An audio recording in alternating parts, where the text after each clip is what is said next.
Hi everyone and welcome to Hit the Apex. It's the week following the Azerbaijan Grand Prix, another bonkers race in Baku, what we basically expected but not to the degree that it was bonkers. In the end, we'll be wrapping up the race for you on this week's podcast, going over the digest as always and having a bit of a discussion about some of the events that came to fore in Baku. But anyway, it's Jawad joined by a Baden, who's celebrating his birthday today. Let's start off by saying happy birthday. We always seem to celebrate your birthdays on the podcast. I think the last few years we have recorded on the day. So first of all, happy birthday. Hope it's a good day for you, even though you got to go to work later. So I'm sure something can be arranged to be celebrated.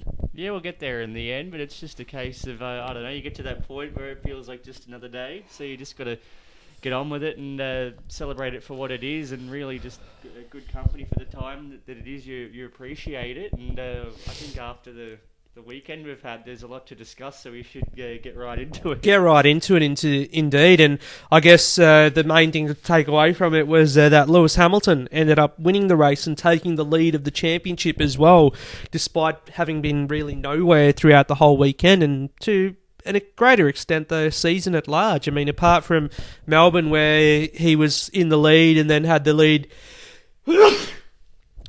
taken away because of the safety car, Hamilton's really been rudderless for the balance of the season, and then 3 laps from the end of the race in Baku, he ends up taking the lead and winning. I think on that note for Hamilton, we did discuss after China, we didn't think the circumstances came together that Hamilton would have perhaps been right on song across that whole weekend and really find his mojo once more, but he's lucked in. Probably you could say he's been restored that victory he lost at Australia, so it's a bit of an equilibrium there for him, and he, as a result, quite inexplicably you might say, he leads the championship, and that might be the impetus he needs to get on with the job. Now they return to Europe from next weekend. Yeah, well, we said before the race that this is the event that he's struggled at over the past few years. He's had heartbreak here last year, of course, with the headrest coming undone, and of course the clash with Vettel. So the fact that things have come back in his favour this time round and he's ended up winning it, probably, as you say, yeah, it could kickstart his campaign. But let's look across the entire race itself, and boy, heartbreak, disaster, up and down the grid. And I guess what happened to the Red Bull guys sort of topped it, was the cherry on the cake. And, you know, let's say that I guess it was pretty inevitable what was going to happen, and we'll discuss Red Bull in more detail after we finish wrapping up the race anyway. But let's go to Valtteri Bottas first. And boy, that was cruel and heartbreaking to see that. You know, with 3 laps to go, he was robbed of the win. He was in the position to win the race for the second time in a row. He was on the better strategy, of course. They played it quite well. With Bottas, they left him out for a long time on those super soft tyres, which he started the race on.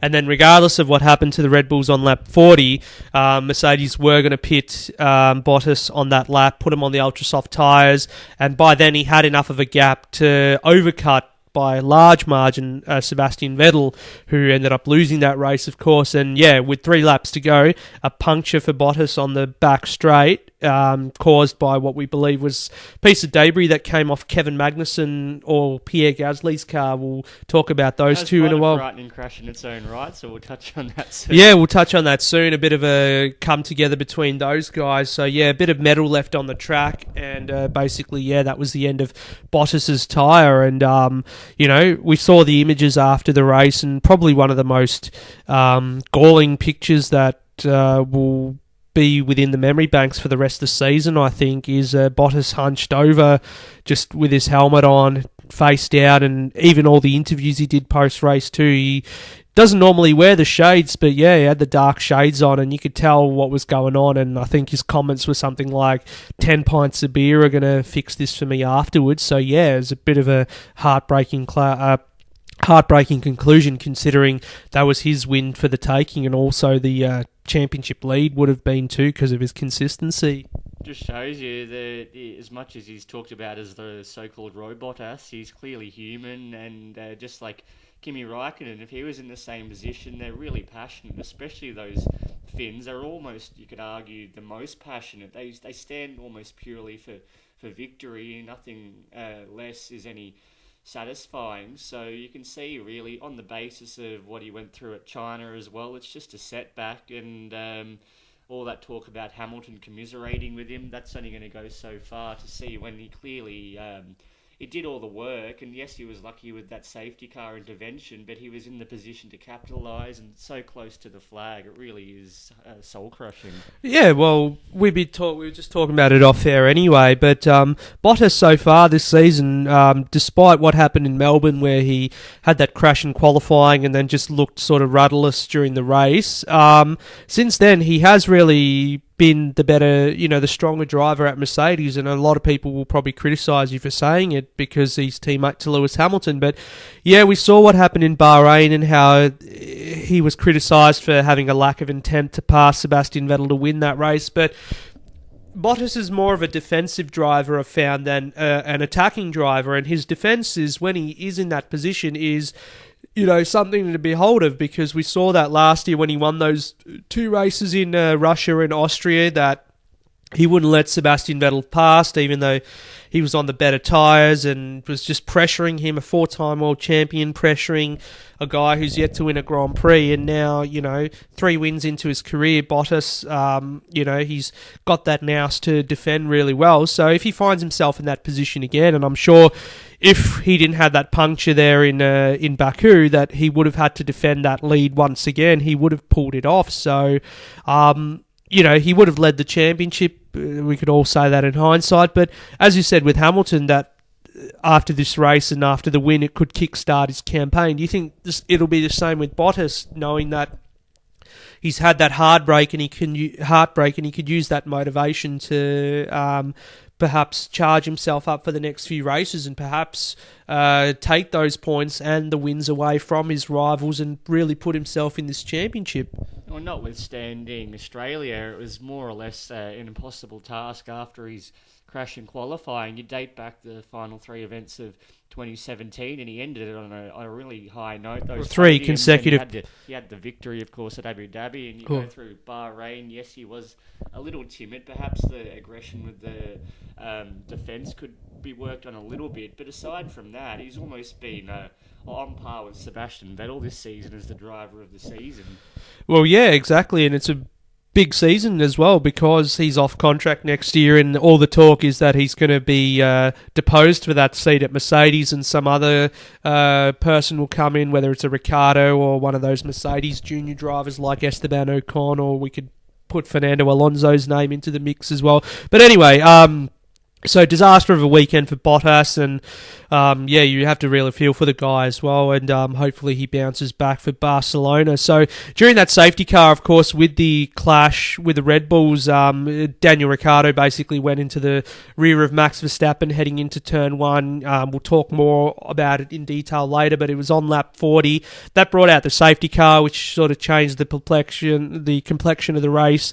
It saw Romain Grosjean find the wall as well under the safety car, which was really bizarre to see, and it's like, surely that couldn't have happened, but it did happen. But it was Ericsson. And it was supposedly Marcus Ericsson that hit him, even though Ericsson was like several car lengths behind, basically on another planet when Grosjean had that crash. So that capped off a disaster of a weekend for Grosjean, having had issues throughout the whole in the build-up on Saturday, after qualifying. So, we'll talk a bit about Grosjean as well and where his season's at the moment. But yeah, with Grosjean's car having to be cleared up, the safety car stayed out a bit longer. It saw the likes of Bottas make his pit stop, and then Vettel and Hamilton, I think also, or not Hamilton maybe, but it saw Sebastian Vettel, Kimi Räikkönen take the opportunity to take new tyres as well, even though their strategies would have seen them come home. But, if you're getting a free pit stop, why not take it, and get those fresh tyres to try and attack. And Sebastian Vettel, who was on pole position, he had led for the majority of the race. He was caught napping on the restart, I guess a bit... had the feathers ruffled a little bit by the fact that Bottas had overcut him in the pit stop, and basically, he had to make an ambitious move into turn one to try and take that lead back. But yeah, it was as ambitious as it was. He ended up losing out, locked the brakes, and, after the race he said that, he had to make a move. There was no point just resting on his laurels. And in the end, I guess fourth is not going to be too big of a hit, but especially when Lewis Hamilton ended up winning the race, I think Vettel might have rethought what he did. Well, what's most surprising from my point of view, he's come under some criticism for being too desperate and is saying he hasn't learned from the mistakes of last season. It just shows you that he wants to capitalise now, and yes, he could play the long game, but it's almost as much of a sign of respect to Bottas that he made a move and saying, oh, well, I'm ahead of Hamilton here, so that's what counts. He clearly wants every victory he can take. This time it didn't come off. Perhaps next time it will. So I think we've got to give credit to him. And fourth, it could have been a lot worse. Well, yeah, it could have been China worse, where he ended up finishing down in eighth or whatever and lost a whole bunch of points. So looking back, I guess you could say China was probably the worse race for him than Baku. So fourth, not a bad outcome for Vettel then. But then it really just changed the complexion of the podium, you could say, for the race. I mean, Kimi Raikkonen, he started the race by having a crash with Esteban Ocon on the first lap, and he was way down in the field and had to basically recover those positions, ended up getting that free pit stop and ended up finishing second in the race. So another podium for Kimi there, and that was a good result for him, despite the fact that where he started the race. And Esteban Ocon, it's only the second time in his career that he's had a retirement, and that the first one came in Brazil, of course, last year, and that also happened on the first lap too. So Ocon a bit unfortunate, I guess, considering how his teammate ended up on the race as well, finishing on the podium, Sergio Perez. Another great race for Perez, picking it up, despite, he had a first lap incident too with Sergei Sirotkin, who ended up retiring, but Sergei Sirotkin was penalised. He'll be, I think, 3 places on the grid for the next race in Barcelona. But yeah, Perez just picking up those podiums wherever he can. And, like Kimi, he had to come back from the rear, having had repairs done to his car. And then, his last podium also came in Baku 2 years ago. So yeah, getting the bang for the buck, Force India again. And Perez, again, he quite laughably puts himself on that radar if it doesn't come to pass with Daniel Ricciardo, people saying he could yet have a future at Ferrari. So it shows you that he delivers the results. He capitalises on that attrition, as we've seen over the years, particularly these street style circuits. He really comes into his own, and I guess Force India, it's a big morale boost for them, considering where they've been at on and off the track over the off season. Well, yeah, when you see Force India up there on the podium, then you got to lament some other guys' races. Well, Grosjean was saying after the race in his very destroyed state that, yeah, he was racing Perez at that point in the race, so the podium could have easily gone to the Haas team if Grosjean hadn't found the wall during the safety car. But then when you look at other guys too, Renault, they were racing really strongly early on in the race. It was unfortunate that Nico Hülkenberg had to retire. He ended up finding the wall as well early on, and they were just carving up those Red Bulls. You could see basically in tandem, Carlos Sainz, Nico Hülkenberg versus Max Verstappen and Daniel Ricciardo, and Red Bull having issues with their battery or something, which we'll talk about when we're talking about the incident in at large. But yeah, Carlos Sainz ended up finishing 5th, which was equal best result for Renault, I guess you could say, since they came back into the sport in 2016. And unfortunate, yeah, that Hülkenberg had to retire, because I'm sure that those guys would have had the pace to challenge for that podium as well.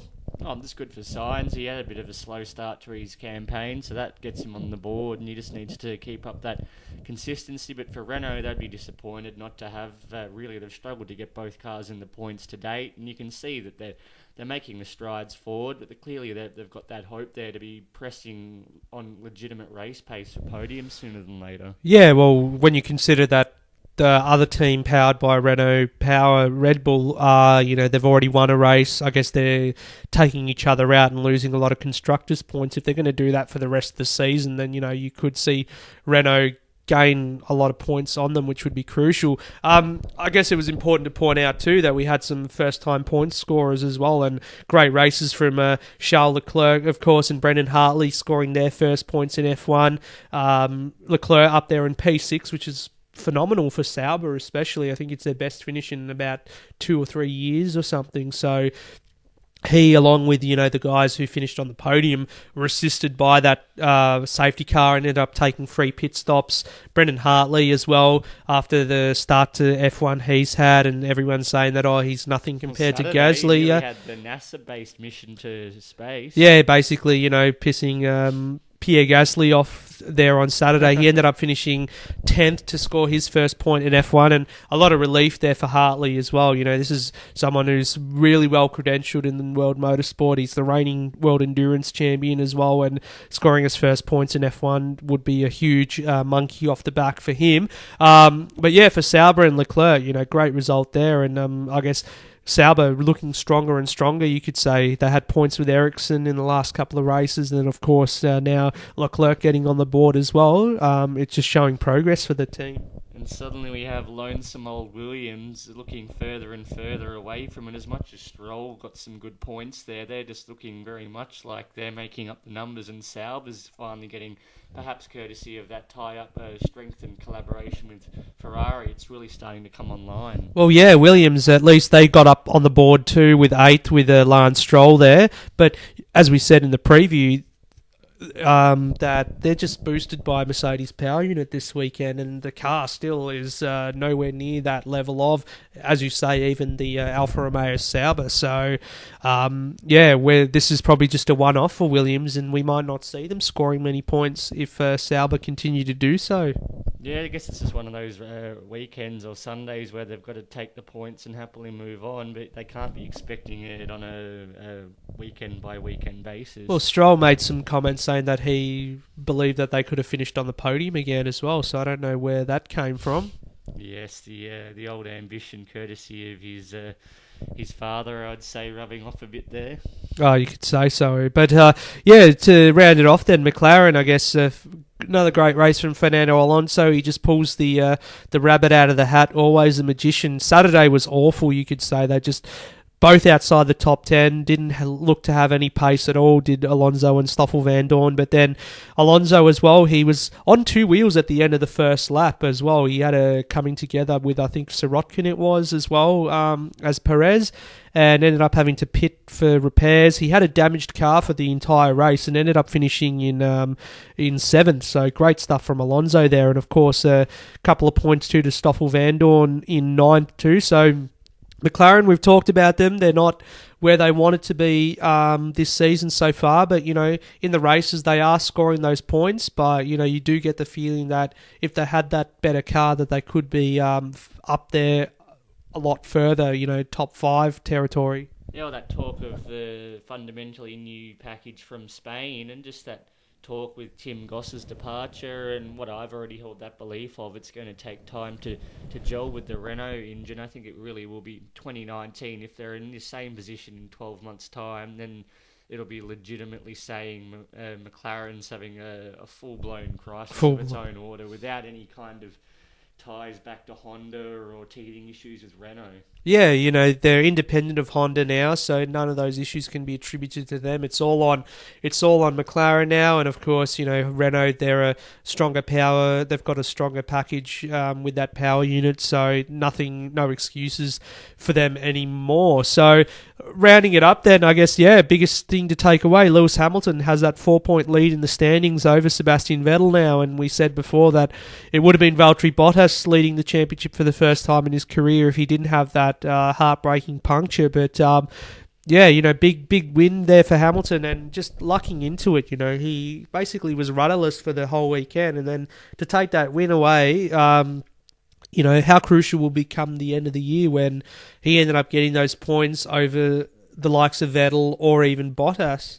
Yeah, I think he's just got to take them, and whether it is the kickstart he needs, he's just so mercurial. But there's the PR angle as well. It's hard to know what to believe, but he clearly did emphasise how he was more concerned for Bottas. So we've always got to take his actions with a grain of salt, it might be said. But if he wins the championship at the end of the year by the points that Bottas lost, is he going to say, I had to apologise to Valtteri for winning the championship?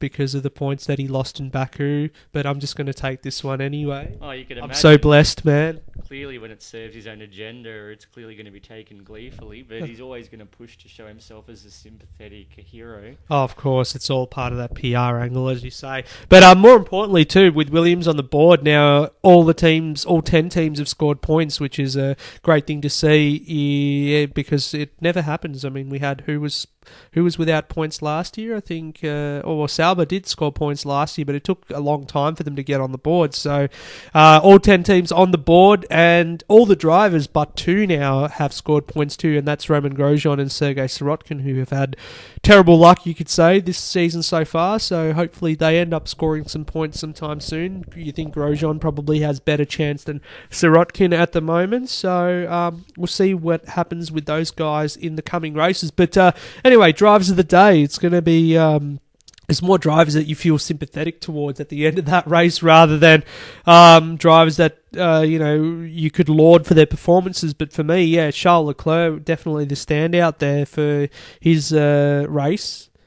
Yeah, I think similarly, probably just pipping Sergio Perez, who is very opportunistic, and you've got to tip your hat off to them. Sure, the safety car for really all those guys who end up jagging solid points, they utilise that timely intervention, but that's the name of the game. And for Sauber and for Leclerc, after a bit of an inauspicious start, you could say, really finding his feet a bit, this will give him the world of confidence. Yeah, exactly. So we'll see what happens in the coming races, of course, with upgrades coming for Barcelona, you think, for the majority of the teams. And I guess, as we always say year in, year out, Barcelona is the place where we get a true reading into how the teams are looking as far as their packages are concerned. So, yeah, big fortnight looming, I guess, ahead of the next race, a return to continental Europe as well. So let's go over the digest now. And a lot of big news, actually, from just last couple of days. And the big one was that the aero changes for 2019 have been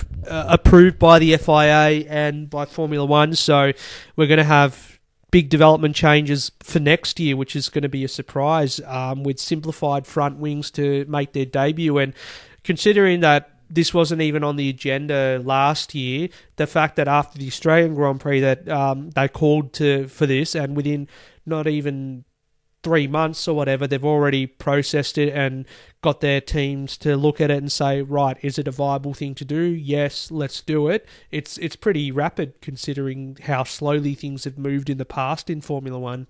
Yeah, whether it's a sign of proactivity from the Liberty, I guess, impetus there with Ross Brawn at the charge of the technical side, or whether it is just a pure knee-jerk reaction, you'd hope this one, at least it ties more towards what 2021 will be, the full stream changes take effect. But on the basis of the past 3 events since Australia, it does make you scratch your head a little bit to think, do we need anything that radical? So hopefully it's well thought out and something which does have a long-term place rather than just being some measure just for the sake of change and saying, oh, well, this is it and take it or leave it, because there's always the view, if this doesn't work, then what are we going to do? Change up the drawing board in another 12 months' time? Well, yeah, exactly. That's why I was so heavily critical of it, saying that why are they looking at making the changes for next year, considering, yeah, we've had now 3 great races out of 4 where, overtaking has been there, but then also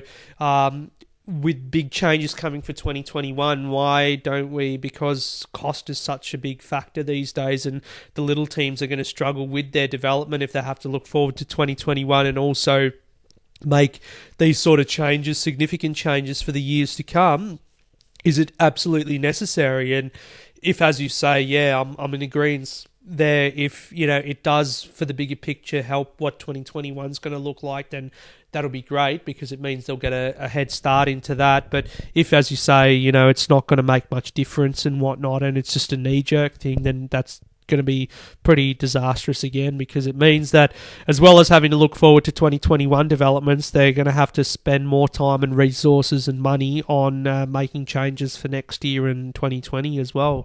Yeah, it's a bit of a halfway house. It means they've got those 2 development cycles to adhere to, and whether that's going to perhaps incentivise a few of those midfield teams perhaps just to write off the next couple of seasons essentially and just make sure it's all working towards 2021. The next few years are more of a a testing bed. It's really a bit of an interlude period, so it's going to be fascinating to see what the quality of the entire sport is over the interim couple of seasons. Well, yeah, with the power unit as well, the current iteration still going to be developed as well up until 2021, unless they take Renault's calls and do a complete engine freeze, which wouldn't be a bad idea, to be honest, considering how much money goes into the development of those things, and it might even level out the playing field a little bit until we get those big changes. So, yeah, a lot to look forward to and to digest as far as those changes ahead are coming. But we've had 3 cracking races so far this season out of 4, and heading to circuits like Barcelona and then, Canada and all that. We're going to just continue getting the exciting level of competition. We've had 3 teams fighting for the lead. We've had a competitive midfield where the results have always been mixed as well. So, yeah, I think the racing product at the moment is pretty exceptional, and we could just expect more of it to come for the rest of the season. And as an aside, I think it's quite remarkable how marginalised that spectre of the halo has become. It's almost like it doesn't exist when you see the quality. You haven't heard a peep from anyone about the halo. So as we said, coming into the season, I guess it's just one of those aesthetic things that people are going to beat up on if the racing product wasn't up to scratch or whatever. If we had boring races, for example, then you'll find that the fans and people are just going to start nitpicking over just anything, saying, the cars look terrible because of the halo. Yeah, sure, you'll still get comments here and there, but it's not as bad as we first thought. So, just onwards and upwards, I guess. Yeah, it just shows one of those things that it mightn't be perfect there, but it's clearly not been to the detriment of the sport. And with Ross Brawn, you just got to have faith that these changes are going to be under the right watch. Well, yeah, he's got a good team around him and whatnot. And I guess in regards to these changes for 2019, Nicholas Tumbazas, the ex-Ferrari guy, has been heavily involved in that working group to research and develop what the front wings will be like for 2019. So it's good to see that those ex-engineers that have been with the teams up until recently are having that impact for Ross Brawn. So good stuff. Another bit of news coming in last night was that the Miami City Council have put forward a proposal to host the Formula One event in as early as 2019. So that being said, they're looking at hosting a race in for the first race in October, so taking over from where the Texas race is currently. So having, I guess, that little North American, South American spell in the early part of the season, or in the late part of the season, having it paired up with Miami, Austin, then Mexico, Brazil. It's another good thing to see, and Miami was one of those races we were told would be on the agenda, and it looks like it's happening, and then Hanoi will follow soon after. And what is quite ironic, almost as Valencia fell off the circuit, there's talk that it'll be at the expense of Baku, and despite all that derision that we've had about, I guess, its ethical standpoints of being on the calendar, it's served up some great racing, so it would be a shame for it to be lost to the sport so soon when it's probably now, unless we have even another bonkers race as crazy as we did last week, and 2 of the best races in recent memory. Well, yeah, last year, of course, and then what happened this year too. And Baku, I guess, we had all that criticism in the start, but then looking at, what they've done as far as implementing, just embracing the race as well. It looks like they've all embraced it there. And we heard too that as far as marshalling and whatnot was concerned as well, it's a fascinating story that... Our learned friend Joe Sayward reporting on the politics of Baku. Oh, yeah. The intriguing read. Yeah, that the marshalling or whatever, that rather than hiring all offshore people, they've incentivized for, bank managers and just people in high positions or whatever to get their teams, like just normal white-collar working people or whatever, to be trained as marshals or whatever, get their teams together and just... yeah, get them to volunteer, I guess, like you see here in Australia, for example, or in the UK, where there's a lot of volunteer marshals that, just they do it for years and years. And perhaps, this is what incentivizes keeping the race in Baku, that they've really embraced the motorsport there. And I guess that was a problem going to somewhere like Baku in the beginning, where it's like they've got no motorsport heritage or no real interest there, so why are we going to a place like this? But when a country embraces it properly, not like Korea did, for example, or India or whatever, it actually then you say, oh, well, I wouldn't mind keeping the race here. But if, as cutthroat as the calendar's got to be, if, there has to be a race that you've got to cull to bring in somewhere like Miami, which, an exotic location, another race in North America, which is quite important to the current owners of the sport, then I wouldn't mind seeing Baku drop off the calendar, but hopefully Miami is just as good. Yeah, it's really, you can see, as long as it doesn't become just the American show, it has its place in the calendar, and logistically, if it pairs up, if they can get that in sync across the board, perhaps it might take a few years to get that structure bang on, but having those blocks geographically where events tie up, so it's not such a strain on all the personnel, then you can see that moving forward there's a lot to like about these events getting on board. Well, there was a lot of talk about regionalisation and perhaps moving those American races into where the Canada races in the middle of the year sort of thing, so having all of them at that time, so whether it's Miami, then having race in Texas there as well, and then Mexico maybe at that time of year. It's interesting what they're doing there, and then Pan-Pacific races, so like all the races in Asia, Australia, have them in a particular block, and then maybe have the Middle Eastern races at the end of the season with the European ones firmly in the middle. So it'll be interesting to see how that calendar shapes out for next year and beyond, but we'll see if what the Miami circuit and everything looks like once all the approval's been made.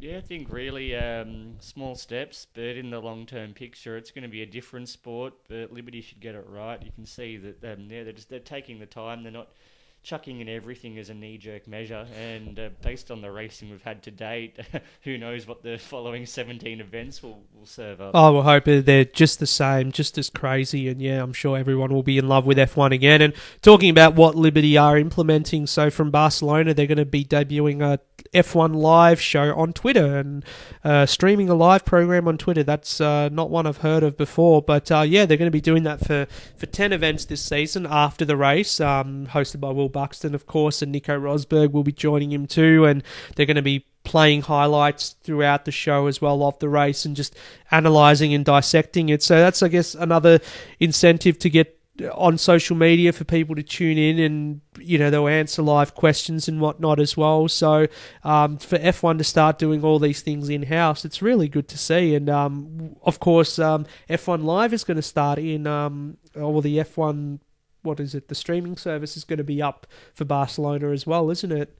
Yeah, it's just all in probably good timing for the European season, when you could say it officially commences and really get into the thick of the battle. So they've had a bit of time to sort out any teething issues over the past couple of months, and you hope that for those who are fortunate enough to have access to that service, they're going to be served a humdinger of a show, and everyone else who has to wait for the balance of the broadcasting contracts to expire wherever they might live, then they'll know what they've got to look forward to. Yeah, unless we all just jump ship and move somewhere else where we can access the Barbados or something, where I think they do have access to F1 Live anyway. So yeah, that'll be exciting to see how that all pans out and whatnot. So we had Sauber as well issue a statement saying that Jorg Zander has left the team effective immediately, and this is only after that he joined the team again, because he was there with BMW Sauber a few years ago. But yeah, he rejoined the team last year, having come over from Audi after their World Endurance program was shut down. So yeah, immediate effect. So whether this destabilises their technical working group remains to be seen. But yeah, you could say that a lot of the credit can go to him and his team for where the car is at the moment this year. They've started off very strongly, of course, and of course Leclerc with P6 there in Baku, scoring a big haul of points. So wonder where this leaves Sauber for the future. Yeah, you got to hope at least they can continue on with that philosophy that he's given them, and clearly with the assistance of Ferrari and talk of Alfa Romeo perhaps becoming even larger partners, dare we say, majority owners of the outfit, that they've got a bright future ahead. Yeah, certainly they do. And then, of course, lastly to end on, Red Bull and Honda, they come out publicly and say that, yeah, they've been in discussion in Baku, and they're going to keep talking in Barcelona about the future, about 2019, to get that engine supply happening. And I guess this was inevitable, you could say, the fact that, Renault are not looking to renew their relationship relationship with Red Bull beyond the end of this year. So the fact that, once we found out that Toro Rosso and Honda were going to link up, that logistically and ideally that Red Bull would have taken on the supply as well at some point.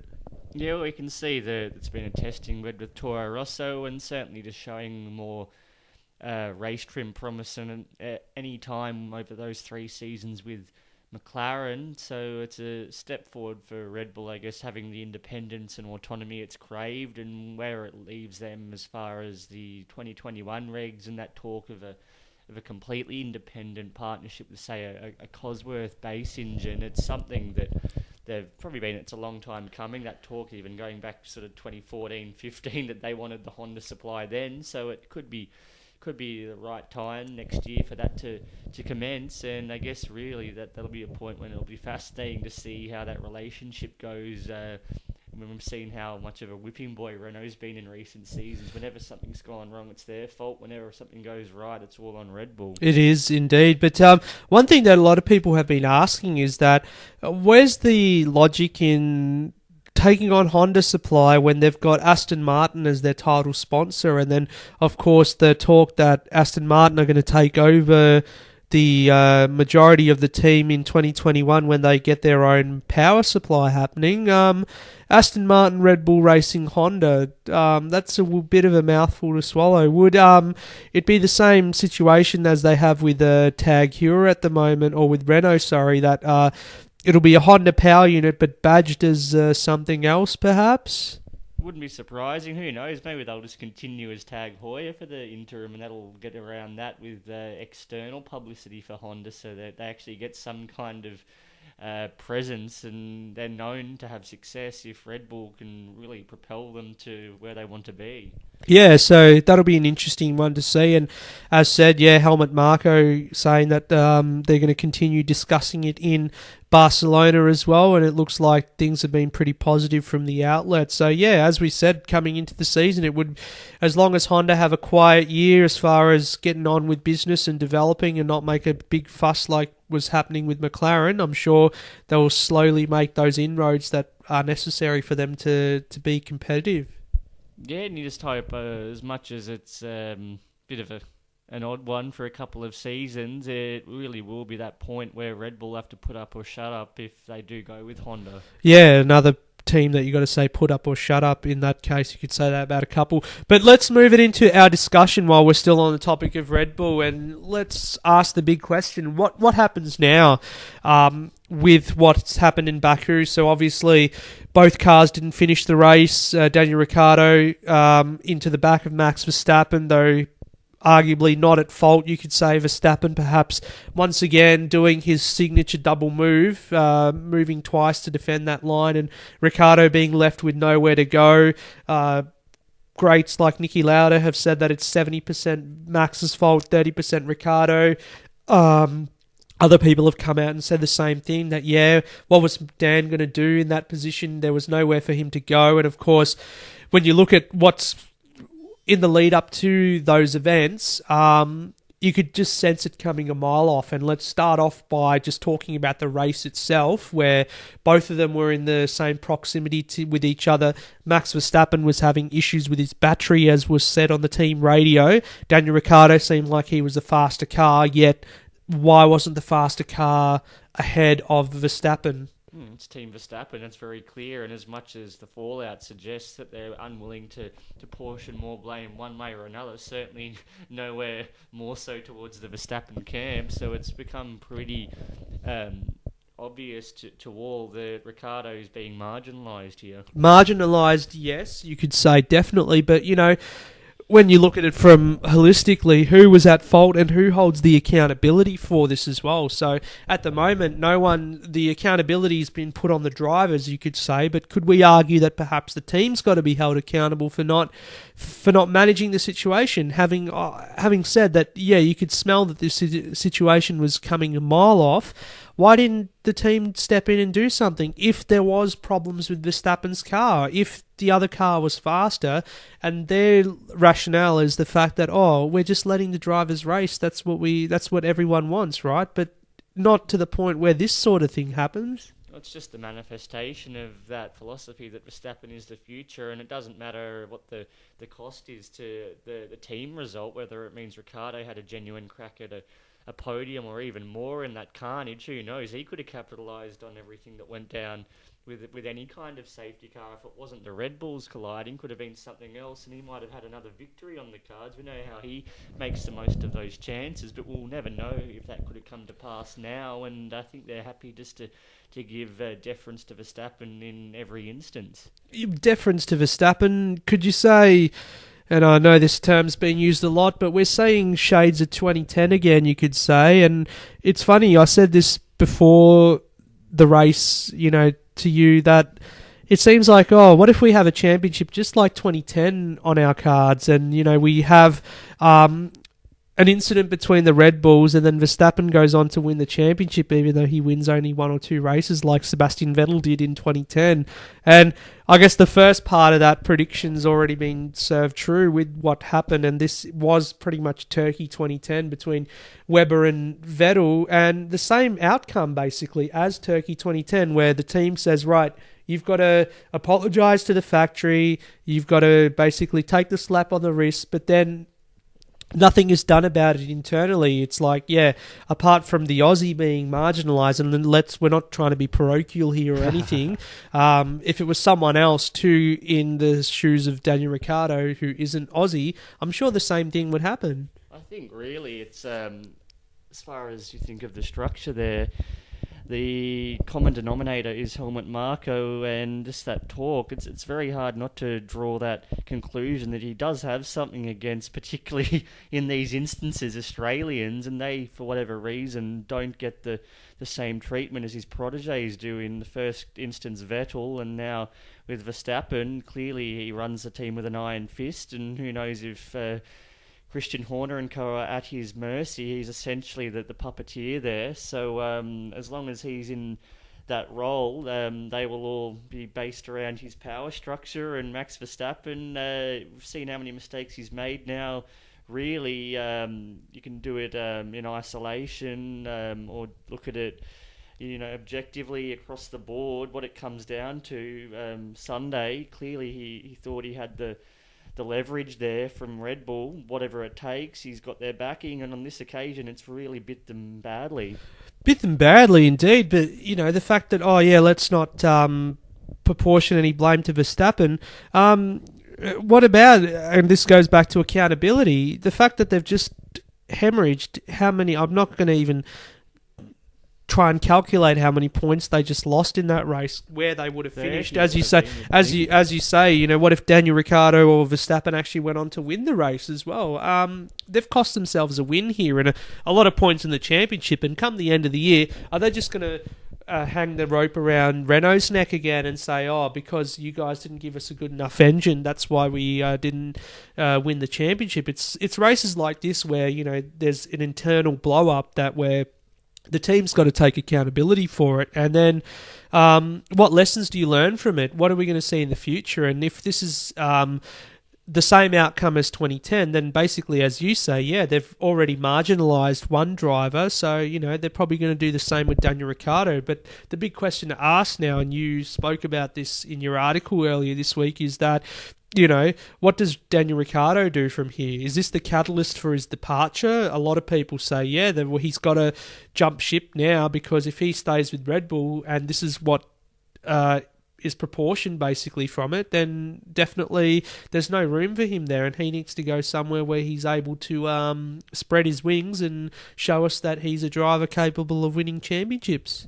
Yeah, it's almost like we saw with Mark Webber in 2013. In that case, it was to retire from Formula One, but it was that Malaysian debacle with Vettel multi-21, which really confirmed to him that he needed to abandon ship. And so for Ricciardo, I think this one will be a clincher. If he was thinking about showing any loyalty there, it's not going to be forthcoming, and really he's just got to take that leap of faith now, and you can see that he is in demand, and he's not going to be used as some kind of scapegoat to the same extent as it's pretty clear the intentions are from Red Bull ongoing. Yeah, so it's just one of those things again that now that it's happened and you look back, like in the heat of the moment, both of us were pretty frustrated and just annoyed with what had happened. And I basically said, I knew this was going to happen. I knew this was going to happen. But now when you look back in reflection, it's like, well, I hope that it's not going to be the same outcome as Turkey 2010, because I want the appropriate justice to be found and whatnot. And if that does mean that Ricciardo, this is the catalyst for him to leave Red Bull and end up at a Ferrari or a Mercedes, then so be it, because he doesn't deserve to, a driver of his caliber doesn't deserve to be in Verstappen's shadow. And Verstappen still showing that immaturity. We were saying that, has he turned a leaf after China, for example, and decided to hone his skill and not get involved as much anymore? But no, he hasn't. It's gotten even worse. And when is he going to then calm down and make sure that he refines his driving style? Because at the moment still, like you'd expect after China, what happened there where he came together with Sebastian Vettel, that he would perhaps lay low for the next race. But he's still balls to the wall. And at what cost? And the cost is that Red Bull have lost a lot of points in the championship, but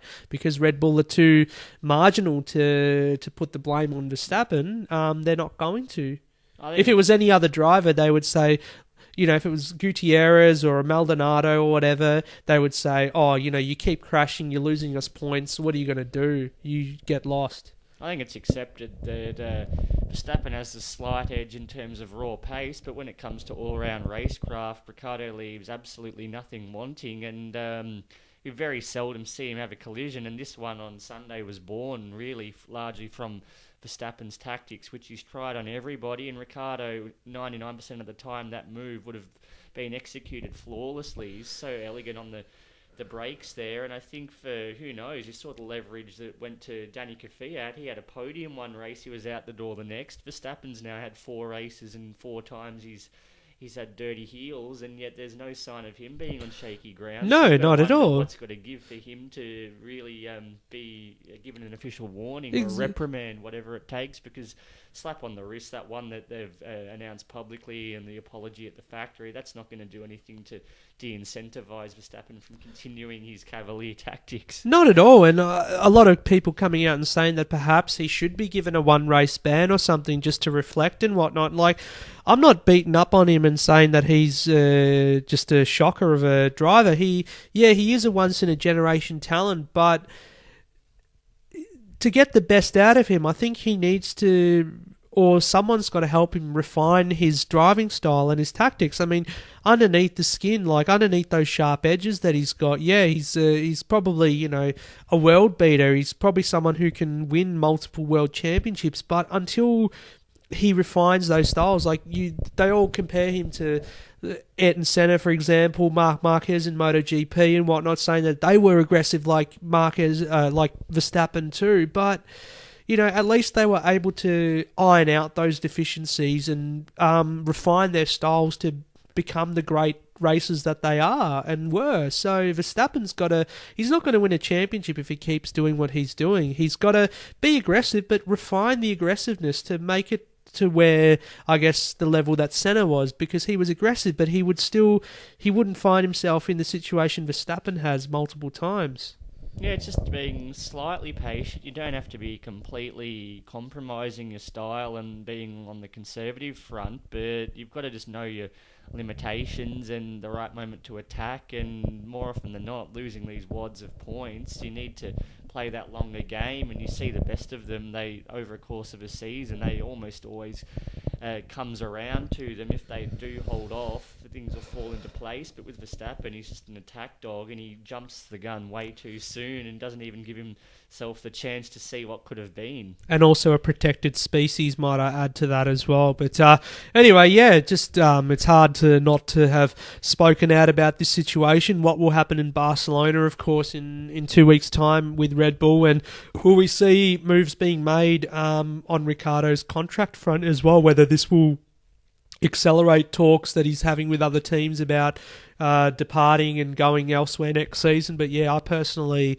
think that this is will be his final season at Red Bull. I don't think, if this is the way that the team have managed the situation this time, I don't want to see him put in that situation again with Red Bull in the future. No, so be it. He's had a good run there, and it's pretty clear though that if these very best efforts, you could argue he's probably up there as one of the best drivers on the grid. If that's not enough to show that he can be also the future of the team, then he needs to get out of there ASAP. Well, yeah, he was very much going to be that future of the team until Max Verstappen was that race to acquire him between Mercedes and Red Bull, and Red Bull basically just said, yeah, skip your junior career, come to Toro Rosso, we'll get you in Formula One ASAP. And I guess, whilst he has provided a lot of entertainment for us, Verstappen, I still think that, if he had an extra year in a junior formula or something, maybe he would learn to refine his racecraft and whatnot. But no, parachuted into F1 straight away, and not many people are going to criticise him for this because they still think, oh, he's that once-in-a-generation driver, he's the next Senna or Schumacher or whatever. So we got to look at it. Sorry? I'll just say they've all, the best of them at some point, they've had a bit of a wrongdoing, and they've benefited from a bit of tough love, and you've seen the best of them like Schumacher and even Senna to an extent serve after penalties and suspensions at a various point, and they've come back and been better drivers for it. So yes. I wonder when this will occur for Verstappen if it hasn't already. Yeah, well, Senna after '89 Suzuka or whatever ended up serving a suspension. He lost the World Championship and then came back the next 2 years and dominated. So, and Schumacher too, after having that title taken away in Jerez or whatever in '97 as well, same thing. And then a couple of years later, he's dominating the sport 4 championships in a row. So, it's just basically, 5 championships in a row. Yeah, I think really, yes, he's got the youth on his side, so you can say plenty of time to learn, but it's just reckless, and until he really does have some kind of consequence of the action other than just purely being out of the race itself, it's just going to be this repetition process where he just goes and destroys races for all of those around him. Basically, yeah. So let's cap it off on that note anyway, the discussion about Red Bull. We'll just see what happens next time out and whether Red Bull have learnt their lesson or not. We probably know the answer to that one, and that's a firm no. Let's talk about World Endurance Championship, because we've got the super season kicking off this weekend with the 6 hours of Spa, of course. It's Fernando Alonso's first race in the Toyota too for LMP1 class. And you said it last week that it kicks off a long string of weekends for him now. I think how many 9 races in 11 weekends or whatever he's got coming up. So pretty much between now and the end of July, he's on the road every other weekend. And he's got and of course the 24-hour Le Mans in there as well, which is coming up in June. So it's going to be a hectic schedule for Alonso. But yeah, an exciting season lies ahead for WEC. It spans across, of course, this year and into the middle of next year with another Le Mans race, another 24 hours of Le Mans, capping off the super season. So Toyota, of course, the sole manufacturer in LMP1 now that Porsche's gone, but they've got a strong privateer presence in LMP1 this year, which should be good to see. Especially if Toyota struggle with reliability, we could see some of those guys coming to the fore and challenging them for the win of the championship. And of course, Le Mans probably the jewel in the crown there. So 24 hours of racing, sure, there's bound for a lot to go wrong, and a lot of great drivers as well when you look up and down the grid. And we had the news last week that Jenson Button will be joining SMP Racing from Le Mans onwards, so having him next to Fernando Alonso will be great to see. Yeah, again, that profile continues to rise. Liberty will continue to encourage those F1 drivers if they've got the spare time to go over, and I guess Brendan Hartley's opened the door in terms of really having it correspondingly to get those stars perhaps have a foot in the door for F1, and if they can collaborate together, make sure there's that spot in the calendar where they don't have the events clashing, then they can both benefit each other in the long run. Exactly. So, yeah, we've got a strong grid for LMP1, LMP2, of course. A lot of those guys coming out of LMP2 and into LMP1 with those privateer categories. For me, I think I'll be really closely watching the GTE Pro class because we've got a new Aston Martin Vantage car for this season. Very striking livery, you could say, with those lime green colours that they have. And then, of course, the arrival of the BMW M8 as well. So having another manufacturer on the grid along with Porsche and Ferrari and Ford with their GT cars as well. So it's going to be a solid race. I'm just annoyed that Fox Sports here are not showing the race in its entirety. I think the channel Eurosport's only going to show the last 3 hours of the race, which is going to be pretty gutting because I'd rather see the whole race in its entirety. And hopefully Le Mans, they do end up broadcasting the full 24 hours as they've done in the past, so that would be good to see. Yeah, and they always have that iconic race call from John Hindauer, isn't and co, that really put on... Yeah, the Radio Le Mans crew as well, so that should be great to see. But yeah, another great race this weekend. We got supercars at Perth as well, Barbagallo, and of course MotoGP hitting continental Europe too. So a lot of excitement all around. So let's cap it off then, our sporting moments of the week. And yeah, I guess we had a lot of footy last week to digest with the Anzac Day round and everything, and since then things haven't been a bit quiet. But apart from for me, just it's not really a moment of this week, but May the 1st, of course, always a day of reflection, of course, with the passing of Ayrton Senna in 1994. This year's 24 years, but a lot of people have pointed out, importantly, that 30 years ago, it's the 30th anniversary of Senna's first pole position or first victory for McLaren in 1988 when he first joined the team, and that happened at Imola, of course, as well. So I just want to point that out, that's 30 years since then. The scene of his demise was the scene of his first triumph at McLaren, of course, and we know what that started, the whole era at McLaren Honda where he won 3 championships. 88 was a dominant season. So just reflecting on that, it's always a sad time when you think back. And of course, Roland Ratzenberger too on the 30th of April. 24 years on, we still remember them fondly. Yeah, it's one of those things that get very poignant without turning it into a circus. Just the indelible print that entire weekend left on the sport. There's always going to be before and after Imola 94, and this one, it's going to be etched into the minds, particularly for those who were present or following the sport at the time, and the legacy it's left. It's changed the sport in so many ways, really almost modernised it into that 21st century type that we had when it was probably almost in that archaic structure until that weekend. But you've always got to pause and just remember the influence particularly Ayrton Senna did have. No one really before him quite like him, and I guess no one subsequently. But other than that, I think for a personal sporting moment, probably just say the Sunday at Baku just goes to show this season, after all that negativity and talk that F1 is really having a crisis, it's been sexier than ever this season. It just shows any weekend you can't be certain what the result would be. And yes, we've had the interventions of the safety cars and whatnot, but it's truly been just something completely unpredictable, and we haven't seen that in many years. No, not at all, and I agree with you there. As I said, showing shades of 2010 in a way, which was the last really unpredictable championship where we had those multiple teams fighting for the win and all that. So I just hope that, we don't have a trend as such emerge in the next couple of races, and that we keep getting just different race winners and chaos thrown into the equation too. And it just goes to show you that even though you might have the form car or you're the form driver, that anything can happen. And an unpredictable championship is a really good one. It just shows us some depth to the field for the first time in a while. It's not a foregone conclusion. It will be really in the first instance till last season, Mercedes and Ferrari, and now I've had Red Bull get in on the act, and we've seen just those so-called second drivers showing that they're stronger than ever. So we've got some real versatility there, and it means that that championship picture is going to be wide open until the dying stages of the season. Well, we hope so that if